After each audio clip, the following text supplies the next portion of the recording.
que Radio Clásica emitió por vez primera el 10 de mayo de 1998.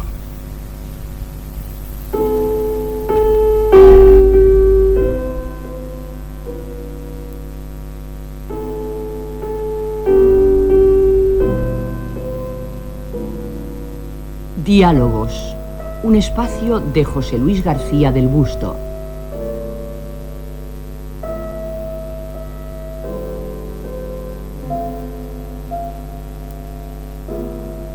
Amigos oyentes de Radio Clásica, muy buenas tardes.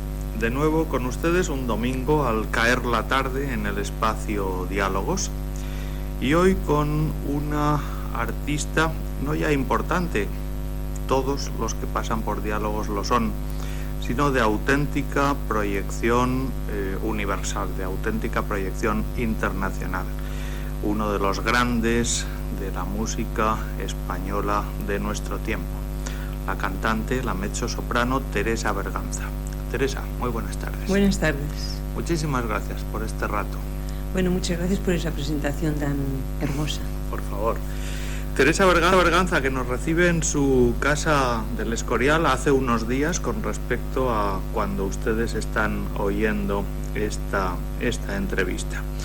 Lo decimos porque probablemente a lo largo de esta hora llegarán sonidos no habituales, sonidos de fondo no habituales en un estudio de radio. Obviamente no estamos en un estudio. Teresa Berganza, una de las primeras cosas, la primera que llama la atención de tu currículum es constatar lo que por otra parte se puede uno imaginar oyendo tus interpretaciones y habiendo seguido tu carrera, que es una formación musical, digamos, completa. Tú no llegas al canto porque sí, sino llegas al canto habiendo estudiado antes y a la vez muchas otras disciplinas, piano, órgano, incluso, por supuesto, armonía, hasta composición. Música de cámara.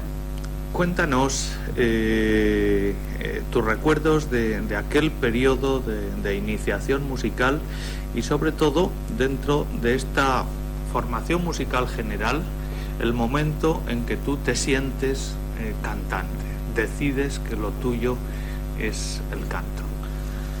No sé todavía si me siento cantante o si me he sentido alguna vez, porque nunca había pensado yo que iba a ser cantante y por lo tanto desde muy pequeña cantaba, porque era muy pequeña y yo cantaba con mi padre que tocaba el piano. Tan pronto me enseñaba a cantar, pues a lo mejor el Si mi chiamano Mimì de la Bohème, así, pero siendo muy pequeña.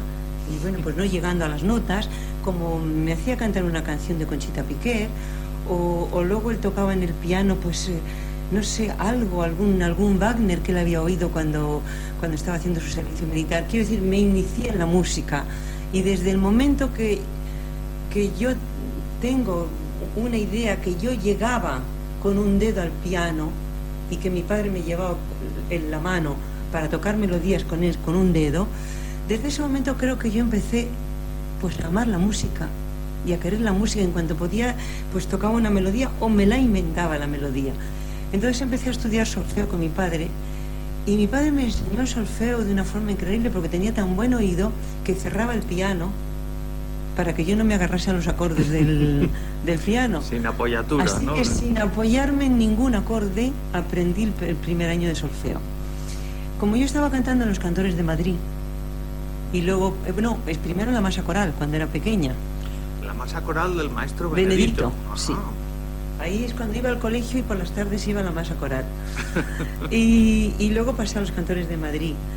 Entonces, pues cuando, entre mis estudios todavía de terminar mi bachillerato y de primero el colegio, luego el bachillerato, la profesora que había en la masa coral, pues dijo que yo tenía un talento para la música.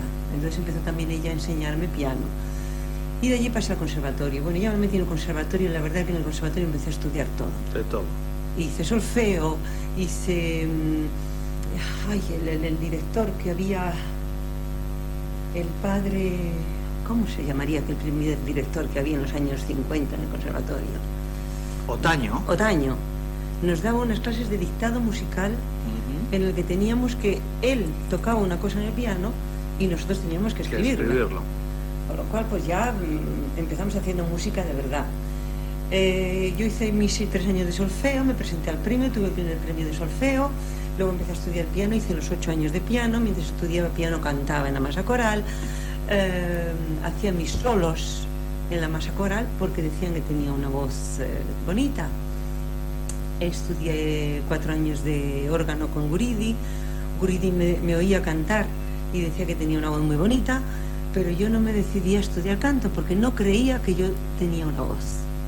Hasta que por fin, bueno, pues sí, es verdad que me empujaron mucho los amigos y me puse a estudiar canto con Lola Rodríguez Aragón, pensando que tenía que estudiar canto para poder acompañar bien a las cantantes, que es lo que yo pensaba, habiendo hecho 8 años. O sea, tú pensabas en pianista. Habiendo hecho 8 años de piano. Especializada pues, en música vocal, ¿no? Exactamente, porque me gustaba.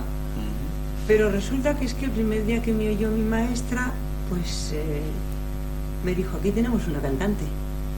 Y entonces, qué verdad es que cuando uno se empieza a oír la voz, ya es una pasión sin freno.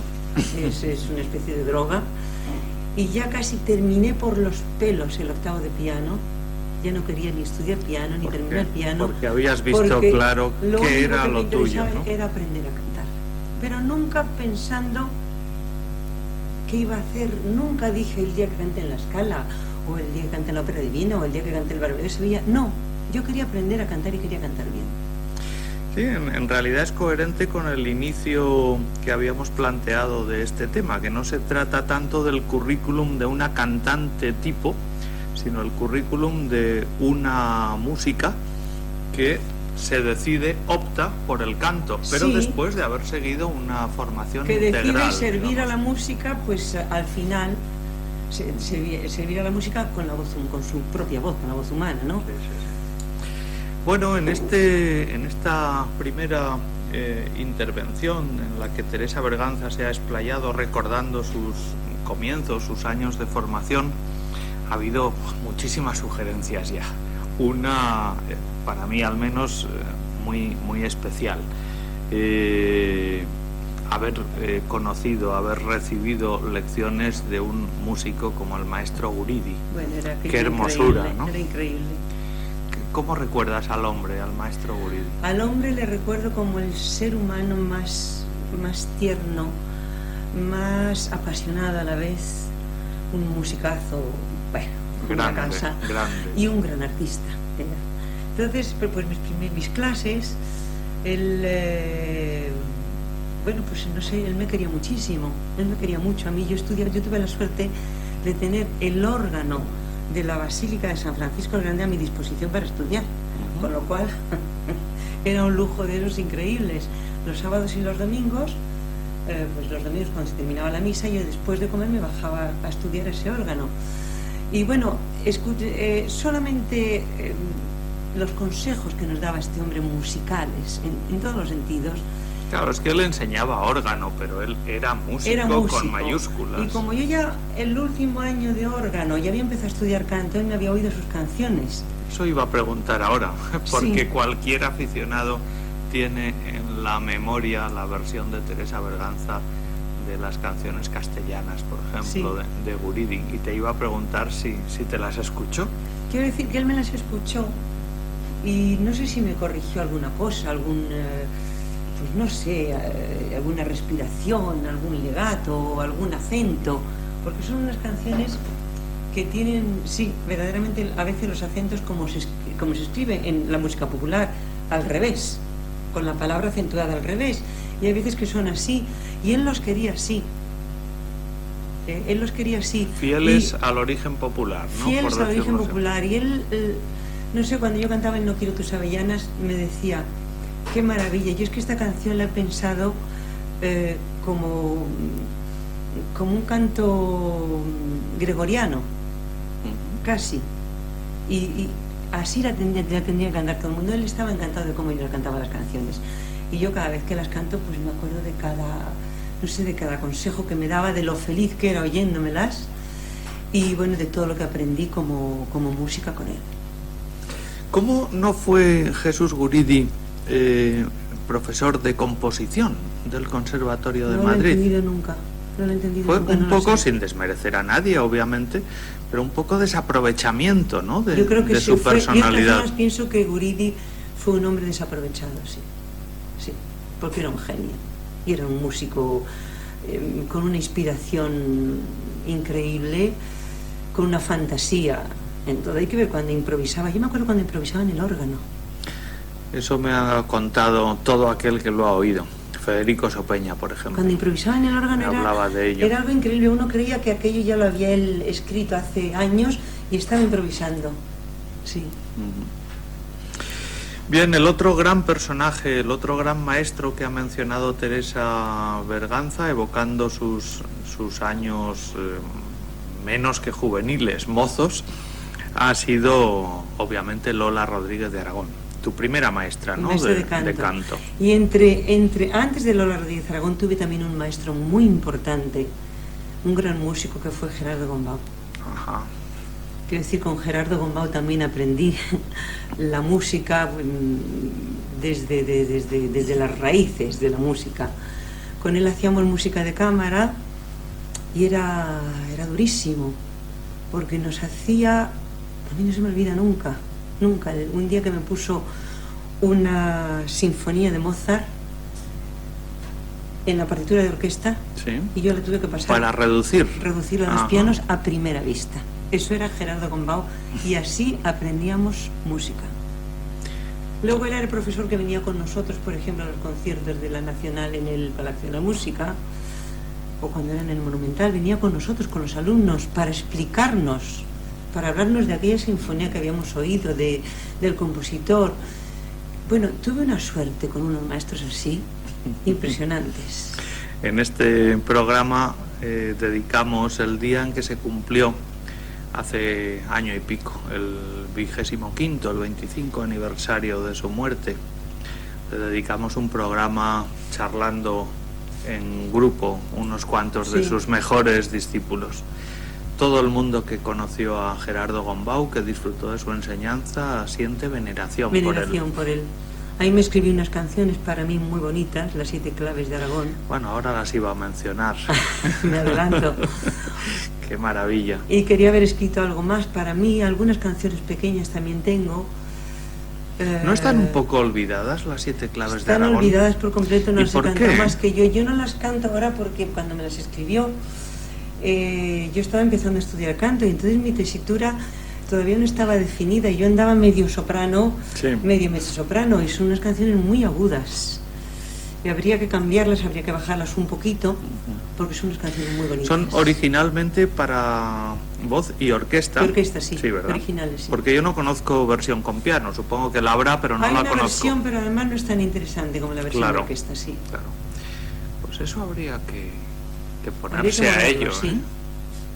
Yo tendría Tomo que nota. sacarlas y preguntar a un buen compositor si se pueden bajar de un tono, de medio tono. Seguro que sí. Porque hay algunas Teresa, que sí eso las hay que puedo hacerlo. cantar, pero hay otras que están muy agudas.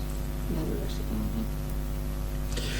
Para muchos aficionados al menos de mi generación, el primer recuerdo que tenemos de Teresa Berganza a través del disco son las zarzuelas con el maestro Ataúlfo Argenta, versiones que aún hoy me siguen pareciendo auténticos lujos. A mí me parecen las mejores todavía. ¿Verdad que sí? Esto, bueno, pues ya sobra la pregunta, ya lo has Me parece dicho, que son ¿no? las que más gracia tienen, las que tienen más chispa, las que se hacían con un entusiasmo enorme.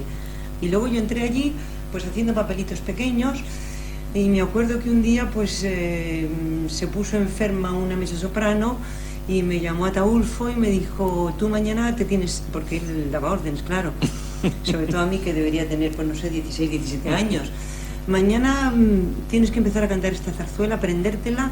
Bueno, pues yo me ponía al piano y allí iba, cantaba. Y yo hay una de las zarzuelas que me parece que me la aprendí en 24 horas. Y está grabada, pero salían muy bien. Porque además Ataulfo, pues siempre un día, 2 días antes ensayábamos con él. Muy poco eran para ensayar, pero ensayábamos con él, veíamos los tiempos que él quería, él tenía mucha gracia, sobre todo cuando se hacían las zarzuelas, no sé si, o a las con estilo andaluz o estilo madrileño, él le daba mucha gracia a todo eso, y bueno, pues yo grabé un gran número de zarzuelas, hasta algunas de soprano lírica, sí, y con unos agudos sí. que también me oigo y digo, ¿de dónde los sacaría yo?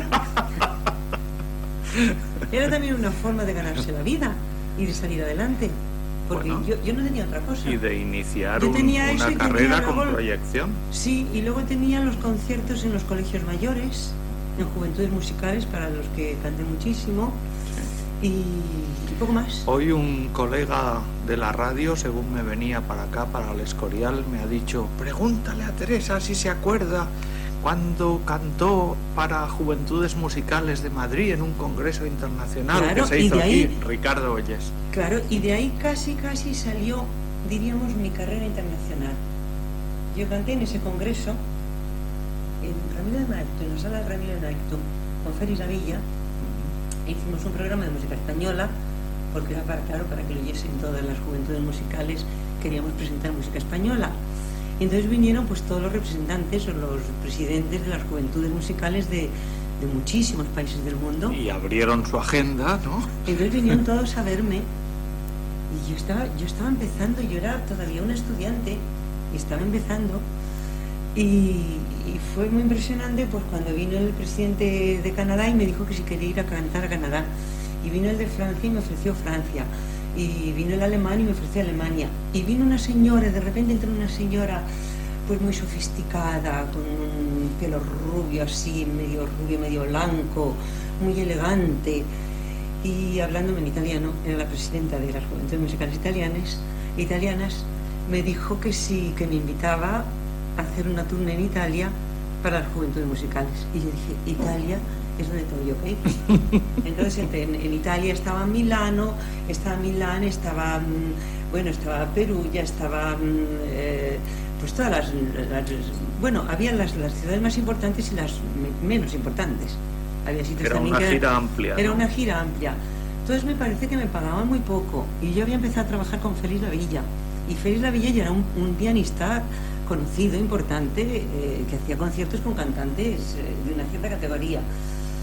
Pero yo le propuse si quería venir conmigo y le dije, mira Félix, vamos a hacer esto, tantos conciertos, pero no nos pagan nada más que esto. Así que si te parece, nos vamos a Italia y lo que nos quede nos lo repartimos. Y nos lo repartimos también, que a la vuelta nos casamos. Y fue una tournée tan importante y tan... Yo no he hecho nunca audiciones. He hecho una audición solo en mi vida, que fue aquella para el Festival de Aix-en-Provence. Ajá. Y terminé la audición y me dieron un contrato. Quiero decir que es la única audición que he hecho. Para Pero hacer luego, Dorabella fue. la Dorabella en Aix. Pero luego me he ganado cada teatro verdaderamente oyéndome actuar. Y cuando terminé yo el concierto en Milán, pues que debió ser una especie de cine o de teatro, no sé, no me acuerdo dónde fue, vino una de las managers más importantes de allí, que me hizo una gracia enorme porque me dice, ¿estaría usted libre, pues algo así como en el mes de enero? Esto era en noviembre o no sé, ¿estaría usted libre en el mes de enero para hacer 5 representaciones del Conte Orí en la Scala? Y yo pues oí aquello y digo, pues no sé, me dije, estoy soñando. Pues yo creo que sí que estoy libre, lo dije. Yo creo que estaba libre como los pájaros, claro. Me imagino. Y sobre todo para la Scala. Rossini está muy en los comienzos de En los comienzos tu carrera. tan de mi vida, que en ese mismo momento también me habían oído pues uno de los directores de la RAI y me ofreció hacer La italiana en Algeri para la televisión, que hay por ahí una caseta, un vídeo fantástico en blanco y negro. Bueno, si no fuera porque cantamos, es como es maravilloso, es como las películas mudas. es estupendo. Yo era mi primera Pues esto lo hice antes de debutar en Aix-en-Provence. Sí. Total, que fue inmediatamente después de hacer esta tournée, yo abrí la boca y me llamaron de todas partes. Porque me llamaron también de Viena, pero bueno, fue Italia. Y fue la RAI con la italiana en Algeri, inmediatamente el... Ay, no, pues es que fue todo, fue una locura. Fue abrir la boca y contratarme para todas partes. Fue la italiana en Algeri, Aix-en-Provence, en julio. Una Cenerentola en Nápoles, en el Palacio Real, dirigida por Rossi. Y Mario Rossi. Mario Rossi. Y el Conte Ori en La Scala. Bueno, ¿y qué digo? Y Didone Eneas en Torino. Dios mío. Fue todo inmediatamente. No hice más que abrir la boca, entonces pues no me he dado todavía cuenta. Bueno, pues cuenta a nuestros no me he oyentes... dado todavía cuenta de por qué estoy cantando. Todavía. Cuenta a nuestros oyentes inmediatamente cómo de golpe y porrazo se pueden no solo aceptar unos contratos, sino obtener luego señaladísimos triunfos en cada uno de los puntos con semejantes títulos de tal envergadura, de tal importancia. Es decir, tú tenías que tener montadas esas obras. Yo había montado todas mis obras mientras había estado estudiando. Yo no fui una estudiante de canto que estudiaba las áreas de ópera y me presentaba cantando las áreas de ópera y luego tenía que aprenderme la ópera. A mí mi maestra y yo misma, pero mi maestra me obligaba a aprenderme las óperas enteras. ¿Te refieres a doña Lola Rodríguez Aragón. Entonces yo cantaba una voce poco fa de la Ría de Sevilla, pero a la vez estaba estudiando el dueto, y estaba estudiando el sexteto, y estaba estudiando los recitativos. Eso te iba a decir, los recitativos que tantas veces se olvidan y que es donde mejor se detecta al gran cantante artista. Y al artista, claro. Exacto. Pues yo los estudiaba, era la parte de mi estudio vocal. Con lo cual, bueno, pues la ópera de Dido y Eneas no, porque no la tenía en mi repertorio y la tuve que aprender deprisa y corriendo, y además en inglés, y bueno, y la tuve que aprender y la aprendí.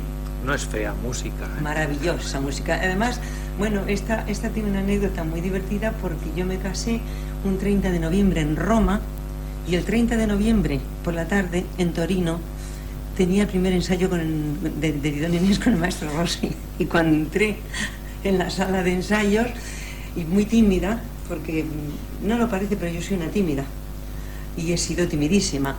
Y cuando llamé, yo me había casado por la mañana en Roma, muy bien, mi traje blanco, todo, había hecho las maletas y me fui a ensayar, porque me parecía que mi obligación no era estar con mi marido, era estar ensayando Dido y Eneas con el maestro Rossi en Torino. Entonces entré en aquella sala de ensayos. Aquel maestro Rossi maravilloso se levantó y me dijo, ¿quién es usted? Dije, Teresa Berganza. Y me dice, no es posible.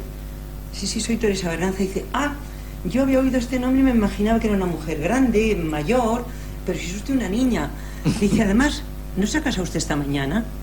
Y le dije, sí, me casé esta mañana. Dice, pues vaya usted con su marido.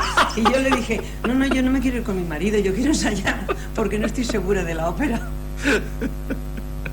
O sea que esos fueron mis principios, un poco cómicos, pero esto lo cuento por la pasión que tenía yo por el canto.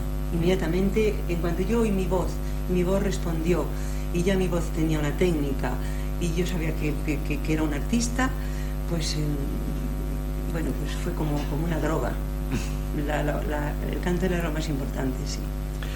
Para muchos aficionados a la música en general y a la ópera, al canto en particular, Teresa Berganza probablemente es una voz que tienen asimilada a un repertorio que va básicamente desde Mozart y Rossini hacia acá, hacia la música romántica. Pero hay todo un capítulo muy importante en la carrera y yo creo que en la vocación musical de Teresa Berganza hacia atrás, es decir, hacia el barroco. Está Purcell, está Händel, que aún no ha sido mencionado, pero del que has hecho bastantes sí, cosas. Sí. Está Monteverdi, por supuesto. Purcell también lo canté en La Scala, el Didone Eneas, sí, el Dido. Händel he hecho el Rinaldo, he hecho la Alcina, memorable grabación con Sí, la con Sutherland, la por Sutherland, Mirella ejemplo. Freni, sí.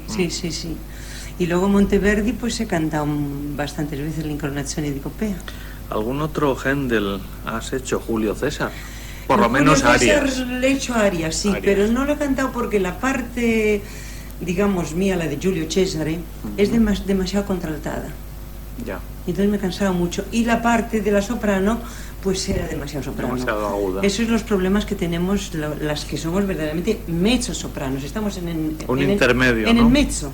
Entonces, claro, por eso creo que nos llaman mezzo sopranos, porque yo siempre estoy esperando, estoy diciendo, a ver si mi voz baja, se pierde, va perdiendo agudos, se va centrando y puedo dedicarme al oratorio, porque el oratorio es todo contralto. Claro. Y bueno, yo también he cantado Bach, y el oratorio de Navidad y la Pasión, algunas áreas de la Pasión en concierto, pero es que no es mi tesitura. Claro.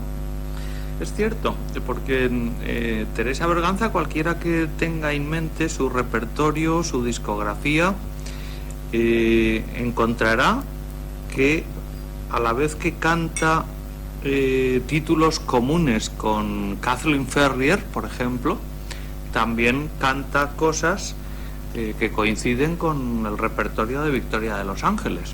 Entonces A veces, sí. es que es una voz, eso, un interregno, ¿no? Ahí está, sí. Entre ambas Y también cosas. es por eso yo he tenido mi repertorio, digamos, un poco reducido a lo que es mi voz.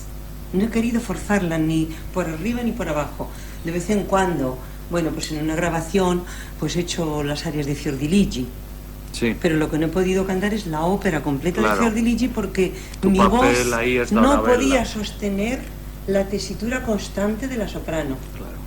Sin embargo, la de Dolabella, que es casi una soprano, pero Esa está te va justo muy bien. en la mezza soprano. Sí. Y Serlina, por ejemplo, ya que hablamos de Serlina personajes como- mozartianos, ese se incorporó más tarde, ¿no? Sí, más tarde. La Serlina, como Claro. decía mi amiga Mirella Freni cuando empecé a estudiarla, me dijo, sai Teresa, una caroñina. Y verdaderamente que la Serlina es un poco caroña, porque está cantando en el centro y de repente se va a cantar la tesitura de soprano. Pero bueno, yo creo que la afronté sin dificultades, la estudié mucho, la preparé muy bien y ahí está. A lo largo de tu trayectoria, Teresa, la voz obviamente evoluciona con uno. ¿Tú has tenido, digamos, personajes operísticos, para entendernos, o repertorio Sí. de lead, lo que digas, a la espera de que tu voz fuera hacia ellos, esperando el momento oportuno para abordarlos? Pues yo diría que sí y que no. He estado tan segura y tan feliz de haber hecho el repertorio que he hecho, que yo creo que dicen que las voces evolucionan. Yo creo que la mía ha sido siempre la misma. ¿Sí? Y que cuando he terminado de cantar mis personajes, que eran muy agudos, como eran la Cenerentola, el Bárbaro de Sevilla, una italiana, pues he pensado que esa época se terminó en un momento buenísimo, glorioso, y que no hay que tocarlo más. Luego pues he estado esperando, te lo he dicho antes, a que mi voz se pusiese en el centro más contraltada, pero es que no se pone. Pues para hacer, por ejemplo, un Tancredi, que está muy central, tirando abajo, algún Händel, como un Giulio Cesare, el mismo Orfeo, que está también tan central. Y... Hablas, al decir hacer, aclaremos que se trata de hacer completas, sí, en ópera, y representadas en escena, ópera, hacer en porque escena. Fragmentos de esos personajes Sí, has los hecho fragmentos siempre. se hacen siempre, sí, pero una cosa es mantener la tesitura completa durante toda Claro. una ópera. Por ejemplo, cuando se está cantando un concertato, pues hay veces que la protagonista está cantando pues en una tesitura bajísima y cansando la voz, lo cual yo ni siquiera he intentado hacerlo. O está cantando, si vamos a la parte de soprano, una tesitura altísima. Quiero decir, he podido cantar las arias, pero no he podido sostener Sí, El papel completo. El papel completo, lo cual no me ocurría ni con Mozart, ni con los Rossinis, ni con... pues no me ocurrió ni con Carmen, ni con Werther, ni con otros personajes, ni con el Titus, ¿no? Eran personajes que estaban escritos para mezzosoprano. Y luego, bueno, pues sí, qué tontería. Me hubiera encantado hacer una Dalgisa. María Callas me la pidió cuando yo canté con ella la Neris de la Medea. Sí. María Callas me pidió que hiciera la Dalgisa con ella. Te dice, ay, Teresa, Teresina, tú la puedes hacer conmigo. A mí me dio un pánico pensar que podía cantar una Dalgisa con aquel monstruo. Yo era muy joven. Y la dije, todavía no. Y la dije, todavía no. Y luego, pues a los 10 años de esto, los 12 años, me la encontré en la Scala un día y le dije, María, yo creo que ahora sí estoy preparada para cantar la Dalgisa. Y me dijo, pero yo ya no canto Norma. Yo ya no estoy preparada. Y fue muy, muy doloroso aquello, porque yo creo que perdí un momento muy hermoso de mi carrera y que hubiera podido hacer una Dalgisa, así, una Dalgisa con María Callas. Seguro. Y a lo mejor no haberla hecho más. Y aquello, bueno, pues no es que me arrepienta de ello, ha pasado, es una anécdota, pero podría haberla hecho. Pero nunca he querido, por ejemplo, nunca he tenido el deseo de meterme en el repertorio verdiano. ¿Cuántas veces me han pedido la Éboli? Claro, de Don Carlos. Sí, de Don Carlos, pero yo he dicho, la Éboli, ¿qué me puede pasar a mí en la Éboli? Y si canto la Éboli no puedo cantar yo mi Rosina y no puedo cantar mi Cenerentola, que es donde yo estoy bien, estoy feliz y donde no me hago daño. Entonces no, tampoco he tenido años. La Carmen siempre me la pidieron, casi desde que empecé a cantar. Además querían una Carmen joven, claro, estupendo. Yo empecé a cantar a los 23 años, entonces yo sabía que Carmen era una ópera que tenía que hacer al final de mi carrera. ¿Tanto como al final de tu carrera? ¿Por qué? ¿Por qué tenía que esperar tanto? Bueno, yo tenía mucho miedo de Carmen, quizás porque cuando la había escuchado en los teatros, recuerdo que una vez se la escuché a la Simeonato en la Scala, luego se la escuché a una americana, aquella americana tan famosa que la hacía, y me daban tanto miedo. No, anterior a la Horn, no me acuerdo cómo se llamaba. Fuera.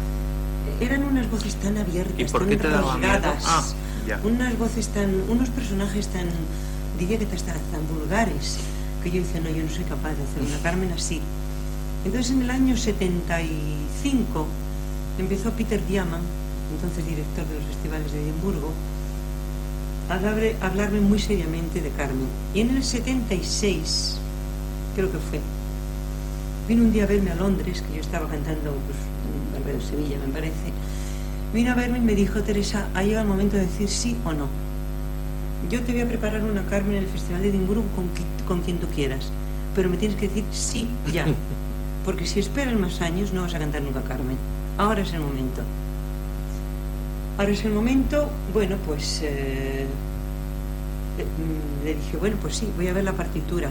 Bueno, vas a ver la partitura, pero mira, yo, mientras tú vas viendo la partitura, te voy a dar esta lista con todos estos directores de orquesta, con estos directores de escena, con estos tenores, con estos barítonos, con estas sopranos, y luego ya los papeles secundarios pues eran menos importantes. Tantos días de ensayo en estas fechas y así. Yo lo primero que hice fue enfrentarme con la partitura, que no me había enfrentado nunca con él, no la había leído nunca. Y al leer la partitura me di cuenta que todo lo que había oído No tenía por qué ser así. no era nada de lo que estaba escrito en aquella partitura. Que la mayoría de las veces Carmen cuando canta pianísimo. Que Bizet había escrito 2 P's, una P, un mezzo forte, y que solo en momentos muy raros había un fuerte. Entonces dije, bueno, pues yo tengo que afrontar esta partitura como está escrita. Aparte de eso, pues voy a profundizar bastante en el texto. Voy a leerme bien el Me rimé, porque al fin y al cabo es la base de la novela, esta es la base de esta Carmen, ¿no? Está casi tal cual. Está casi tal cual. Entonces voy a leerme bien el Me rimé, voy a leer bien la partitura, voy a ir cantando, y mientras voy a ver a todos esos señores que me han puesto así en una bandeja de oro, quién serían los mejores. Como si fueras Teresa Berganza, vamos. Casi te lo como si fuera pusieron, Teresa Berganza. Y entonces entre todos esos, pues bueno, pues estaba Tsulimeta, estaba Giulini, estaba... Pero a mí me llamó la atención Claudio Abbado, con el que en él trabajaba yo muchísimo entonces. Hacías dije, Rossini todos los ya, por Rossinis ejemplo, y los ¿no? Mozart. Entonces dije, bueno, pues yo creo que mejor que con Claudio no voy a analizar esta partitura, mejor que con él, con nadie. Pues quiero a Claudio Abbado. Luego llegaron los directores de escena. Estaba Streller, estaba Jean-Pierre Ponel. Entre los directores de escena, que había muchísimos, grandes nombres, había uno que yo no conocía, que era Fagioni. Pero Fagioni había trabajado mucho con Abbado y el director de Edimburgo le conocía muy bien. Y era uno que estaba dispuesto a meterse en esta ópera desde la raíz. Abierto, vamos. Abierto, completamente. Entonces yo quise tener una conversación con él, nos reunimos en Madrid, vimos la partitura, hablamos de la ópera, yo vi muy claramente la visión que tenía él de la ópera y era la misma que la mía. Cómo respiraba, ¿no? Cómo respiraba, cómo podía él no adaptar, pero cómo podía meterme a mí con mi personalidad en ese personaje de Carmen, y me quedé con Fagioni. Luego, pues de todos los tenores, obvio que me tuve que quedar con Plácido Domingo porque me parecía el mejor, porque además Plácido estaba dispuesto a ensayar lo que hiciera falta. Lo que hiciera falta en el año 77. Luego pues me encantó tener, aunque no verdaderamente con la Micaela, Carmen no tiene ningún momento que canta, una frase pequeña y nada más, pero bueno, pues porque por admiración, por cariño, a Mirella Freni. Quiero decir que escogí pues bueno, los mejores personajes que había en aquel momento, y todo salió pues como tenía que salir. Nos instalamos en Edimburgo. Yo antes había leído ya con Claudio la partitura, me pareció que aquello no tenía nada que ver con lo que yo había oído a otras intérpretes y que podía cantar la Carmen, y así llegamos a esa Carmen. A esa Carmen de referencia, que ¿no? parece Porque que es marca, de referencia, sí, porque sí, a partir marca de ahí, un antes y un después. yo me he dado cuenta que las cantantes que hacen Carmen, que cantan Carmen, ya la cantan de otra forma. Se la han planteado de otro modo. Se la han planteado de otra forma, es evidente. Sí. Se han acabado las voces rasgadas, las voces de pecho, las vulgaridades, me parece que se hace de otra forma la Carmen, sí. Y eso no fue más que la lectura, una buena lectura de la partitura que había escrito Bizet. No hay más misterio, ¿eh? Acudir a las fuentes. Acudir a las fuentes y saber leer música. Evidentemente. Sí, porque ¿cuántos de tus colegas se aprenden las cosas de oído? Parece ser que sí, sí. Y se nota, ¿eh? Sí. Al final se acaba notándose. Yo es que para mí, yo disfruto tanto, pudiendo leer la música y pudiendo descubrirla, ser yo la que la descubre, sentarme al piano con una partitura nueva. Y aunque naturalmente ahora mis dedos ya no son los dedos de cuando yo terminé octavo de piano, que leía a primera vista como una fiera, pero me gusta tanto poder descubrir las obras yo sola. Sí, sí. Y eso es un privilegio por haber estudiado música, claro. Claro. Oye, Teresa, ¿y esos descubrimientos de, entre comillas, de músicas en la soledad, en tu casa, con tu piano, con tus partituras, se refieren siempre exclusivamente a la ópera? No, se refieren a toda la música. Yo tengo ahí mi biblioteca, pues no sé, desde Bach, Monteverdi hasta nuestros días. A nuestros días llego muy poco, porque me he quedado un poco en el romántico y llego muy poco a nuestros días porque quizás mi voz no se adapta a ello, porque no estoy preparada para cantar la música contemporánea, no estoy preparada, y porque además creo que me queda tanta música que aprender de la que me va bien a mi voz, sí, que digo, ¿para qué me voy a meter en la contemporánea si tengo ahí unos Vivaldis maravillosos y unos Scarlatis y unos Bach y unos Telemann esperándome que no me ha dado tiempo a aprenderlos? Pues voy a aprender lo que me gusta más y lo que me va mejor. Sí, pero se refiere a todo, al Lied, pues no sé, a obras sueltas de por ejemplo, a leer un Mahler de repente, no sé, a tantas y tantas cosas. Oye, hace muy poco, los que tenemos la suerte de vivir en Madrid y cualquier aficionado español que ha podido sintonizar Radio Clásica, te hemos escuchado cantar la tercera sinfonía de Mahler.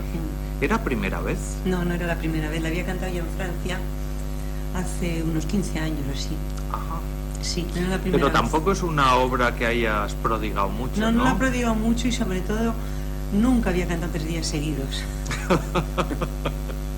Viernes, sábado, domingo. Viernes, sábado y domingo. Me daba mucho miedo porque, bueno, pues cualquier emoción, cualquier cansancio, el no dormir bien, preocupada porque hay que cantar el día siguiente, pues, no sé, puede producir o algo en nuestras cuerdas vocales o quizás en nuestra mente. Sí. Que la mente a veces nos La juega unas mente malas pasadas, ¿no? rige todo. Es la que le dice a las cuerdas vocales cómo tienen que funcionar. Claro. Entonces me daba mucho miedo, pero no sé, me dio mucha seguridad el hacer esto con Rafael. Rafael me ayudó muchísimo. La experiencia fue magnífica. Me animó mucho y luego me mimó tanto en los ensayos. Me dejó cantar tan libremente como yo quería, porque él me decía, me gusta mucho cómo cantas esto, porque a veces lo cantan tan tristemente y sí es un canto dramático, pero es un canto lleno de esperanza, el de la tercera sinfonía, ¿no? Entonces Rafael me ayudó mucho y bueno, pues ahí está. Yo fui muy feliz, sobre todo creo que el tercer día, que fue el domingo, fue el día que mejor canté. Especialmente bien, ¿verdad? Sí, sí. Mahler, al margen ya de la tercera sinfonía, sus líderes, si vienen de muy largo, es un compositor que a ti te ha interesado. Yo Mahler lo empecé a estudiar en el conservatorio. ¿Tan pronto? Tan pronto, y el primer ciclo que estudié fueron los Liedereines de Fahren Gesellen, que los he cantado en bastantes sitios, he cantado en Francia, los he cantado en Inglaterra. ¿Con piano y con orquesta? Con orquesta. ¿Con orquesta con siempre? También. Con orquesta Las más dos. que con piano. Y bueno, pues he cantado algunos Rückert. Mahler lo he cantado, sí. Lo que pasa es que yo he hecho 25 años de carrera fuera de España. Ya. Entonces nadie tiene referencias de lo que ha sido realmente mi carrera. Alguna noticia sí tenemos, Teresa. Llegaban noticias, yo tampoco he sido una cantante que he estado mediatizada, que está muy metida no he tenido nunca una persona que se ocupase de mí para dar noticias. Cuando salían, pues salían y bienvenidas eran. Pero a mí se me ha conocido en España después de 25 años de carrera. ¿De verdad? Sí, que fue cuando hice ese recital en el Maravilloso, en la Zarzuela. Cuando se conoció un poco, pues no sé lo que era yo.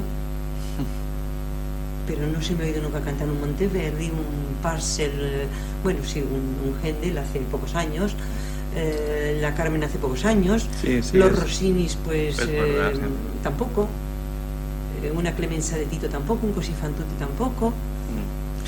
Es verdad, sí, claro. Lo que pasa es que los aficionados, de verdad, entre el disco, la radio, las informaciones, los que han podido, que no son pocos tampoco, viajar, quiero decir que Teresa Berganza no se puede quejar de amores en su país. No. Tienes no me quejo muchos de amores. Me quejo de desconocimiento quizás de mi carrera, de lo que ha sido mi carrera en el mundo. En fin, se sabe, claro que se sabe pues todo lo que he hecho, ¿no? Pero quizás no se han presenciado está muy mal que lo diga yo, pero los triunfos delirantes. Sí. Quizás esos no se han presenciado. Aquí, pues porque no he tenido ocasión de hacerlo. Teresa, antes has mencionado, me parece que ha sido además el único director que ha salido con nombre y apellido a lo largo de esta conversación, Claudio Abbado, como un músico con el que has sintonizado artísticamente de forma contundente. Sí.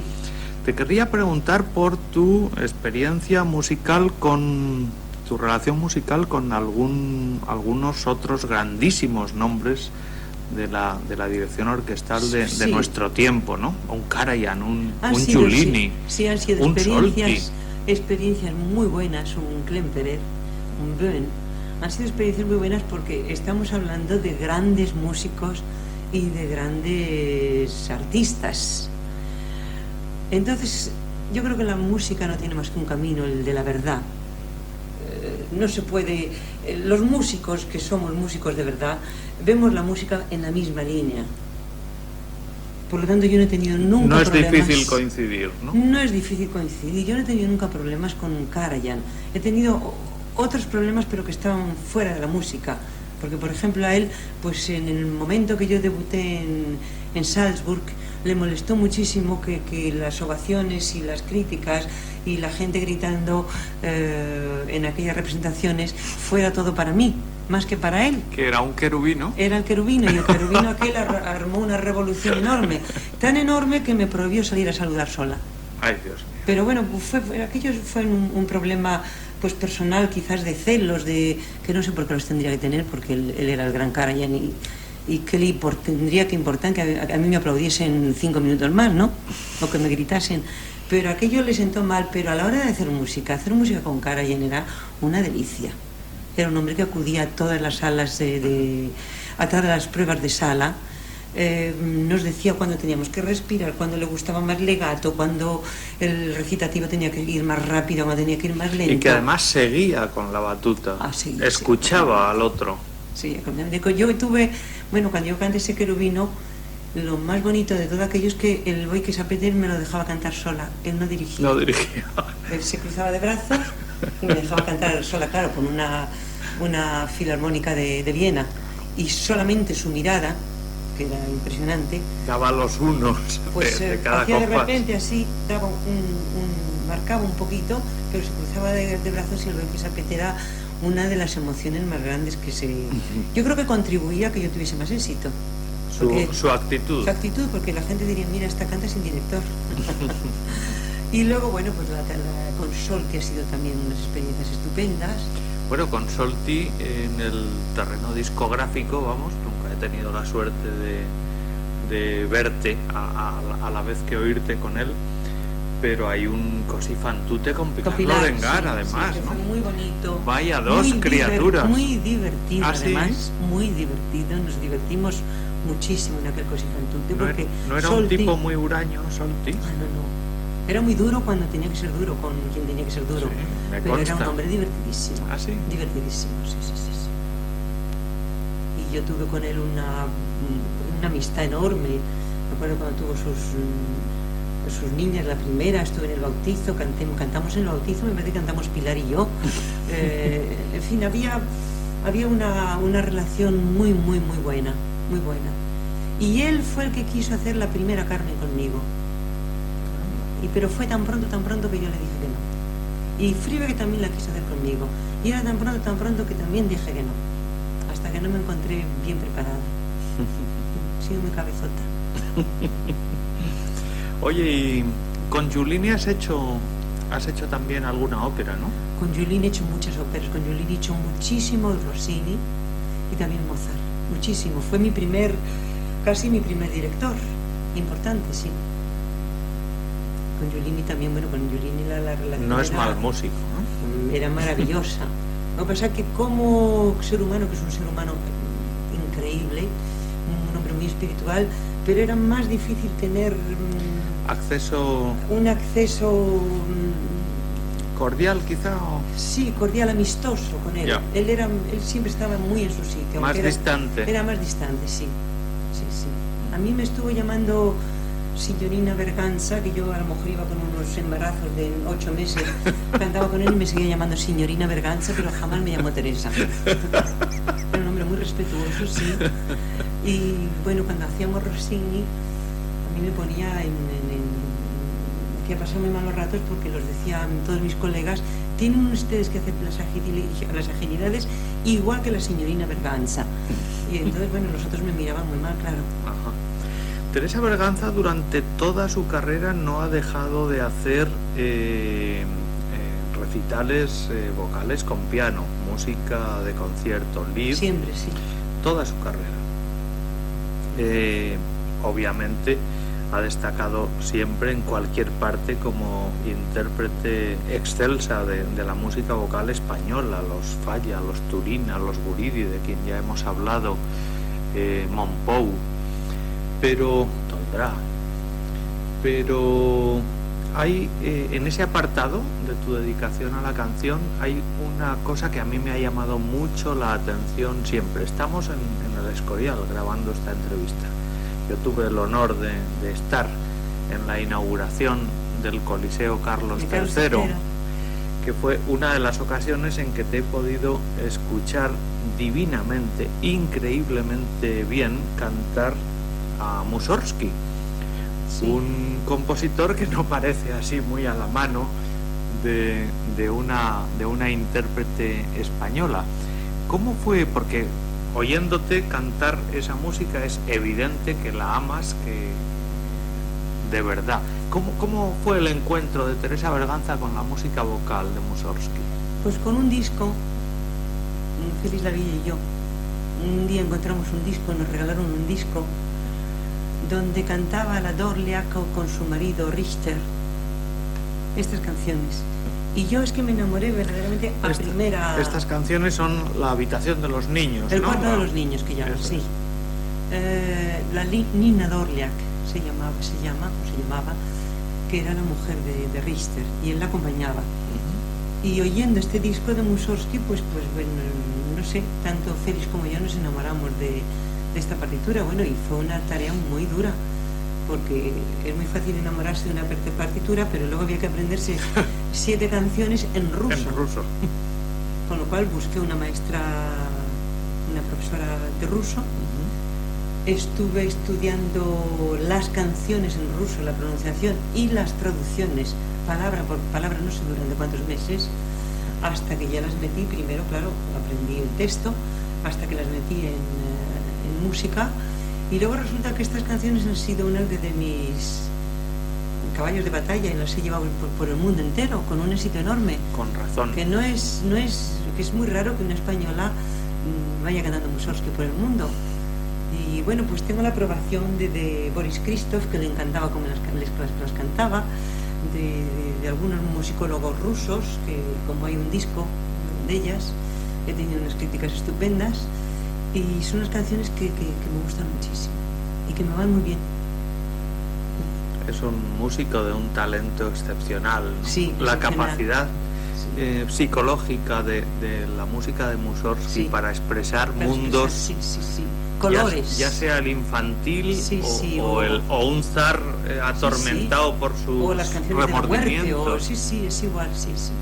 El colorido que hay en esa música, es verdad.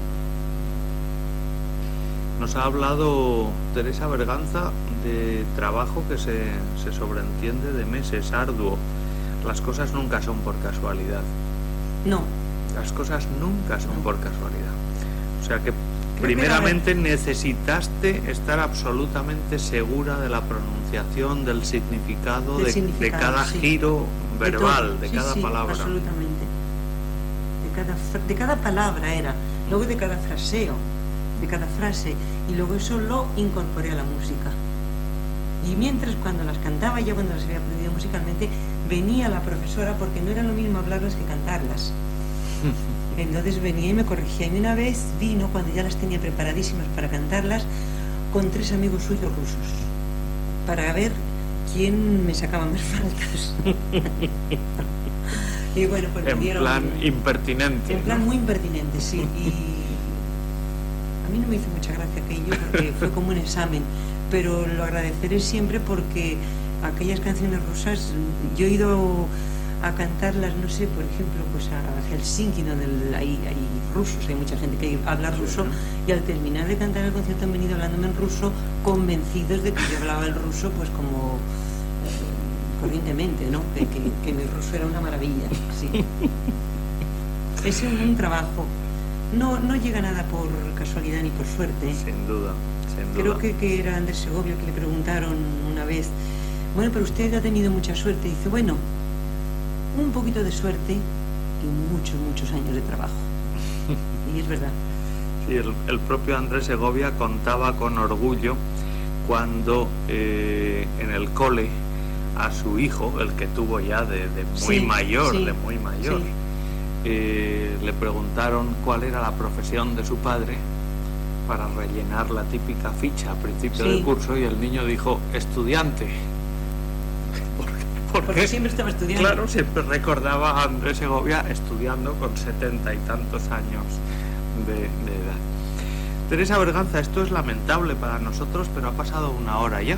Qué barbaridad, una hora hablando. Repito, lamentable. Te voy a quedar sin voz. Nos quedan nada, segundos para que me cuentes, por favor, si está en tus planes o es un hecho ya, una dedicación de Teresa Berganza a la enseñanza, a transmitir a gente joven su saber, su experiencia, su vivencia de la música inigualable. Sí, sí está en mis planes. Lo que no sé si es en un futuro muy próximo o no. Próximo o lejano, no lo sé. De momento, el calendario mío está bastante lleno. Entonces, lo que no se puede hacer es... Yo no lo puedo hacer, yo. Personalmente, yo no puedo estar entregándome pasionalmente a la enseñanza y a los 3 días salir a cantar, porque mi voz está cansada. Hablando se cansa uno muchísimo más que cantando. Entonces tendría que pensar o en hacer periodos más cortos de conciertos y la dedicación a la enseñanza, o esperar a que mi voz se vaya apagando. Yo no quisiera esperar a que se fuera apagando. Yo creo que yo voy a tener una luz un día, así, una luz especial que me va a decir, no cantes más. Hasta aquí. Lo que has hecho ayer no me ha gustado. Y a partir de lo que has hecho ayer y antes de ayer y hace 20 días, no me gusta. Por lo tanto, bueno, pues estos contratos ya no los hago, he dejado de cantar. Yo sé que soy muy extremista, mi vida para todo. Y muy exigente, ha y sido muy exigente. Siempre, mucho. Entonces, lo haré así o lo haré poco a poco, porque es que de verdad que no te puedes imaginar cómo me lo piden. Pero hay criaturas que vienen llorando a decirme, no me puede dar usted una clase, no me puede usted enseñar a respirar como respira, es que un día no me puede oír. Y de verdad que me siento muy responsable, digo, porque a lo mejor quizás con 3 días a esta criatura la podría dar algo y está perdida. Pero por otro lado, pues... ¿Piensas en el compromiso de la semana siguiente?